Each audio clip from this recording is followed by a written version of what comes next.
Maharashtra TV news, आवाज सर्वसामान्यांचा। Breaking news. नायगावमध्ये ज्ञानज्योती सावित्रीबाई फुले जयंतीचा ऐतिहासिक सोहळा, स्मारक व महिला प्रशिक्षण केंद्राचे भव्य भूमिपूजन। नायगाव येथे ज्ञानज्योती सावित्रीबाई फुले यांच्या 195व्या जयंतीनिमित्त त्यांच्या जन्मगावी नायगाव येथे अत्यंत भक्तिभावाने आणि उत्साहात जयंती सोहळा साजरा करण्यात आला।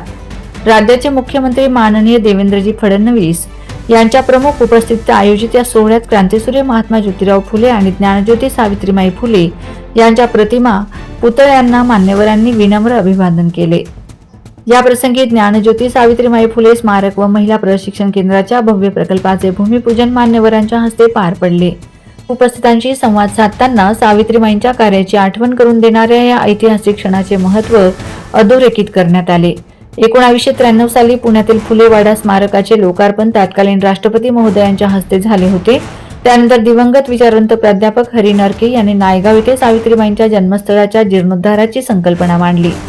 त्या काळातील निधी उभारणीसाठी केलेल्या प्रयत्नांची आणि संघर्षाची आठवण यावेळी व्यक्त करण्यात आली। आज तब्बल 150 कोटी रुपयांच्या स्मारक प्रकल्पाचे भूमिपूजन होत असल्याबद्दल समाधान व्यक्त करत मुख्यमंत्री महोदयांचे आभार मानण्यात आले। यावेळी पुण्यातील फुलेवाडा स्मारकाचे काम वेगाने पूर्ण करण्याची मागणी करण्यात आली। तसेच 2027 मध्ये क्रांतीसूर्य महात्मा ज्योतिराव फुले यांच्या 200व्या जयंतीनिमित्त देशभर साजरा होणाऱ्या कार्यक्रमांच्या पार्श्वभूमीवर महाराष्ट्र शासनाच्या वतीने उभारण्यात आलेल्या फुले शाहू आंबेडकर आंतरराष्ट्रीय ग्रंथालयाच्या लोकार्पणाची मागणी करण्यात आली आहे। याशिवाय ग्रामस्थांच्या वतीने नायगाव गावाचे नाव क्रांतीज्योती सावित्री नगर करण्याची मागणी करण्यात आली। यावर मुख्यमंत्री माननीय देवेंद्रजी फडणवीस यांनी ग्रामस्थांचा ठराव प्राप्त होताच तातडीने सकारात्मक निर्णय घेण्याचे आश्वासन दिले।